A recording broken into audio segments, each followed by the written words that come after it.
good parts of you. I feel like Yeah.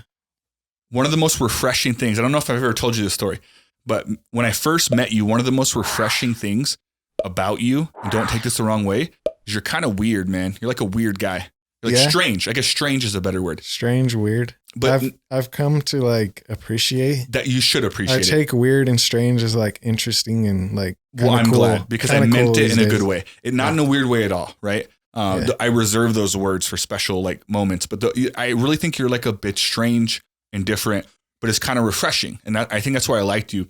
And the first time I met you, not the first time I met you, but the first time I really spent some time with you, like it was like, when you meet someone for the first time and they're kind of trying to feel out who you are. And so it's like, maybe they'll agree with something and you're like, I don't know. Like, I don't believe that he agrees with that. Or like, I can kind of tell. Anyways, I can always pick up when someone's trying to just fit in and you were not that at all. I remember like the first time when we were on the road trip we stopped in Alamogordo, we're going to Ruidoso and stuff. Yeah, that was actually the second time. So that was the second time. Yeah. So that's why I said not the first time, but the first time I really got to know you. Yeah. Because the first time was a partier night, right? And so it was just hung out. A little bit more crazy. And I liked you then too, which is why I hung out with you the second time. But I really got to know you that second time. And what I thought was really cool and refreshing was, again, how weird and strange you were in this sense. Because you were saying some off the wall stuff. I remember this clearly. Yeah. And I was like, it was refreshing because I always wonder or think like, what am I going to get perceived as? These are natural things that most people think of, right? And so I remember you saying something about hugging a tree.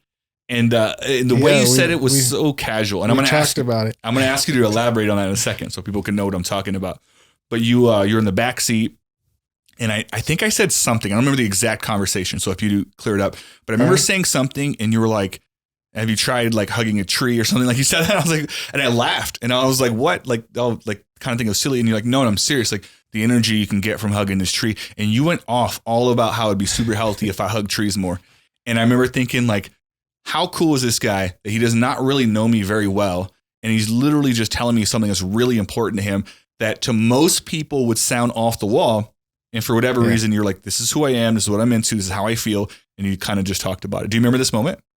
I do remember that. Yeah. What do you think of what I'm saying? But now everybody's going to think I'm a tree hugger, bro. Are you a tree hugger? Let's clear it up then. Not necessarily. So what did you mean when you told me that day? Because you made really good sense. By the end of it, I remember thinking like, I kind of want to hug a tree a little bit. No, it's because like at that time in my life, I was watching a lot of like videos and like just interesting information. That was kind of like what I was really into. Yeah. And one of the speakers that I was listening to, they kind of had a lot of science and facts about how trees can actually heal up your ligaments and stuff. Like, it's like physically it could help you. Yeah. Like, and it can actually like heal up like cartilage and stuff. Like hugging trees or like leaning up against them in certain ways can like heal up damaged cartilage in your body. But did you say that because you were really into the videos at the time? Do you not feel that way anymore? You know, I actually feel like there's truth in it, and those type of ideas, they resonate with me a lot. Really? Like, I find that so interesting, and I do agree. I love trees. Everybody who knows me is like, oh, this guy loves trees. You're really into plants in general. Yeah, which is, again, really refreshing. See, you're very different. I don't think you should take it as a bad thing. Do you feel like it's a bad thing? No. Okay, because you were like, no, people are going to think I'm a tree hugger. I'm like, good.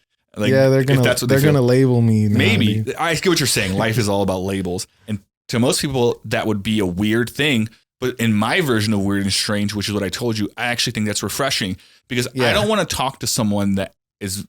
I mean, you want a little bit of agreement, but someone that brings something new to the table that you do not understand is the most interesting conversation that I could ever be in. And so when you brought that to the table that day, it was no longer about what I thought. I remember literally just dropping my whole world and just going like, wait, what's happening with these trees? And I really got into what you were saying. Yeah. And so that's the refreshing part. And it was cool. So I don't think that's refreshing for me too. Really? That you were on the same level of thinking that I am, because I'm not sure I was on the same level, but I was willing to be. Like I was going like, how do I get there? And that's when I listened. Yeah. No, that's the same level that I am, because I was listening to someone else talking who had the information.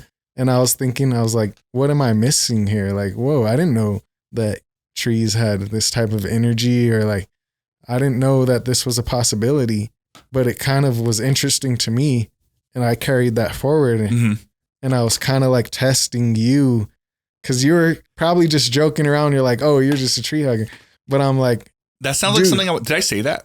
No, you didn't say exactly that, but you were kind of like messing around, and I was like presenting information that I heard. I'm like, yeah, you can actually hug trees for benefits. And I think that I naturally do that, and I've learned that over the years. We're talking years ago when this happened, but you're right. So I hope that I wasn't too harsh on it, because I think at the end I was like, wait a minute, what happens? How does it go? But I also joke a lot, which can come off as he's not taking me seriously. But I was taking you seriously, and I was like really considering what it was. I think I asked you a bunch of questions. Yeah, no, and I enjoyed that so much. Yeah. Like that was refreshing for me just to talk about that type of information. Like that whole trip, it kind of played out like that, because you kept on bringing up interesting subjects, and I like kept having all these random and interesting facts coming in. Like we were talking about some of the off of the wall stuff because you were actually interested in like what I was talking about. And I was like, yeah, I'm interested in these same things. Like this is fascinating. So we're on the same like level of like, are you this way? Maybe you can just answer this. Like when someone says something that you have no idea about, does that like really pique your interest? Yeah, for sure. Regardless if it's something your palms are sweaty, but hit the subscribe button already. Mom's spaghetti is red like the button to which you are heading to click on. Confetti.